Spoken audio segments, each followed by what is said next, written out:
اس کہانی کی شروعات ہوتی ہے 19 سینچری سے۔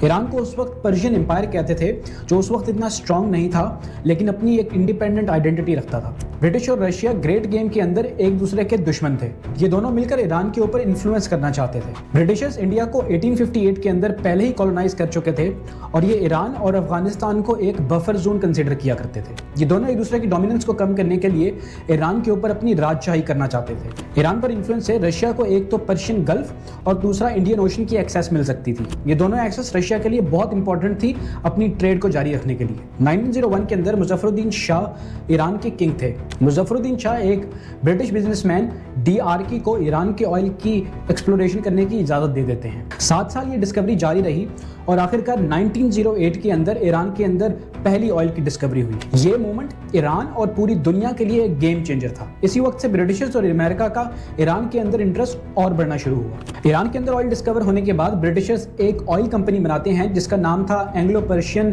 Oil company. آج اس کمپنی کو BP یعنی برٹش پیٹرولیم کے نام سے جانا جاتا ہے۔ 1914 آتے آتے یعنی 6 سال کے اندر برٹش حکومت اور ان کے انویسٹرز اس برٹش پیٹرولیم کمپنی کے زیادہ تر سٹیکس کو اون کر لیتے ہیں، یعنی اس آئل سے جو بھی پروفٹ ہوگا اس میں زیادہ تر سٹیکس اور پروفٹ برٹشرز کو جائیں گے۔ ایران کے پاس اس کی صرف 16% ہی پروفٹ رہا۔ آنے والے وقت میں اس کا رزلٹ یہ بھی تھا کہ برٹشرز ایران کی زیادہ تر اکانومی کو خود کنٹرول کرتے ہیں۔ یہ جاننے کے بعد ایران کی عوام کے اندر غصہ پیدا ہوتا ہے اور اینٹی برٹش سینٹیمنٹ زور پکڑنا شروع کر دیتا ہے۔ سال تھا 1925 اور ایران کے کنگ تھے رضا پہلوی۔ رضا پہلوی جنہیں شاہ آف ایران بھی کہا جاتا ہے، وہ ایران کے اندر سے برٹش انفلوئنس کو کم کرنا چاہتے تھے۔ اسی کے چلتے شاہ آف ایران نازی جرمنی کے ساتھ تعلقات بنانا شروع کرتے ہیں اور زیادہ تر اپنی ٹریڈز جرمنی میں شفٹ کر دیتے ہیں۔ برٹش اور سوویتس دونوں کو شاہ آف ایران کی اس موو سے بہت زیادہ مسئلہ تھا۔ برٹش اور سوویت دونوں شاہ آف ایران سے یہ ڈیمانڈ کرتے ہیں کہ وہ نازی جرمنی کے جو ٹروپس ایران کے اندر ہیں ان کو جلد از جلد نکالیں اور اپنی ٹریڈ کو بھی لمٹ کریں۔ Shah of Iran Reza Pahlavi British اور سوویت کی یہ بات نہیں مانتے۔ سال آتا ہے 1941 اور یہ سال ورلڈ وار 2 کے لیے ایک بہت ٹرننگ پوائنٹ تھا۔ جاپان کے پرل ہاربر پر اٹیک کرنے کے بعد اب امریکہ بھی ورلڈ وار 2 کے اندر آ چکا تھا۔ جرمنز نے سوویٹس پر حملہ کر دیا تھا اور پورے وار ڈائنامکس چینج ہو چکے تھے۔ اسی کے چلتے 25 اگست 1941 کو برٹش اور سوویت دونوں مل کر ایران پر حملہ کر دیتے ہیں۔ اس کو ہسٹری کے اندر اینگلو سوویت انویژن بھی کہا جاتا ہے۔ تاریخ میں شاید یہ پہلی اور آخری دفعہ ہوگا کہ برٹش اور سوویت دونوں ایک ساتھ مل کر ایک تیسرے حریف کے ساتھ جنگ کر رہے ہیں۔ ظاہر ہے ایرانین فورسز ان کا مقابلہ نہیں کر سکی اور کچھ ہی دنوں کے بعد ہتھیار ڈال دیے۔ شاہ آف ایران کو ساؤتھ افریقہ جانا پڑا اور ان کے بیٹے محمد رضا پہلوی کو ایران کا کنگ بنایا گیا۔ محمد رضا شاہ پہلوی ویسٹ کے لحاظ سے چلنے والے ایک کنگ تھے۔ ان کے دور کے اندر ایران میں لینڈ ریفارمز ہوئی، ماڈرنائزیشن ہوئی اور انفراسٹرکچر بھی بہت اچھا ہوا۔ وہیں دوسری طرف یہ اپنے لوگوں اور ایرانین سینٹیمنٹ سے بہت دور ہو گئے۔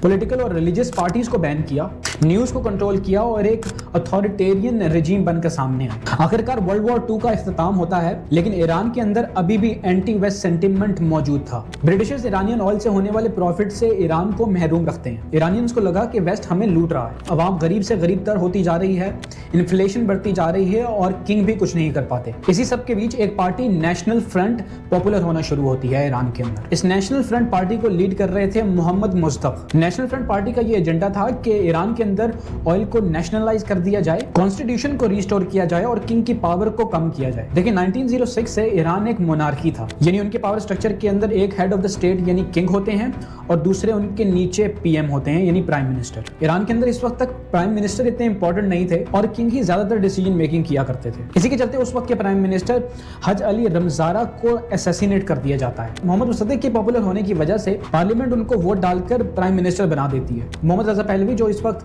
ایران کے کنگ تھے وہ اس سے زیادہ خوش تو نہیں تھے لیکن پریشر میں آ کر محمد مصدق کو پرائم منسٹر بنانا پڑا۔ وعدے کے مطابق یہ پرائم منسٹر بنتے ہی ایران کے آئل کو نیشنلائز کرتے ہیں جس سے برٹشرز بہت ناخوش تھے۔ یہ ایران کی تاریخ میں پہلی دفعہ ہوا ہوگا کہ کنگ کو اپوز کرنے والا ایک PM اپوائنٹ ہوا ہو۔ ایران میں آئل نیشنلائز ہوتے ہی برٹشرز ایران کے اوپر سینکشنز لگانا شروع کرتے ہیں، ٹریڈ کو بلاک کر دیتے ہیں اور ایرانین ایسڈز کو فریز کرنا شروع کرتے ہیں۔ اس سب کے چلتے امریکہ بھی اس کولڈ وار کے اندر آ جاتا ہے کہ کہیں ایران دوبارہ سے سوویٹ کیمپ میں نہ چلا جائے۔ برٹش اور امریکہ اب دونوں یہ فیصلہ کر چکے تھے کہ محمد مصدق ہیز ٹو گو۔ CIA اور MI6 ایک آپریشن کا آغاز کرتے ہیں جس کا نام تھا آپریشن ایجیکس۔ اس آپریشن کو 4 ڈے آپریشن بھی کہا جاتا ہے۔ سب سے پہلے اینٹی مصدق پروپیگنڈا پھیلایا جاتا ہے، پولیٹیشینز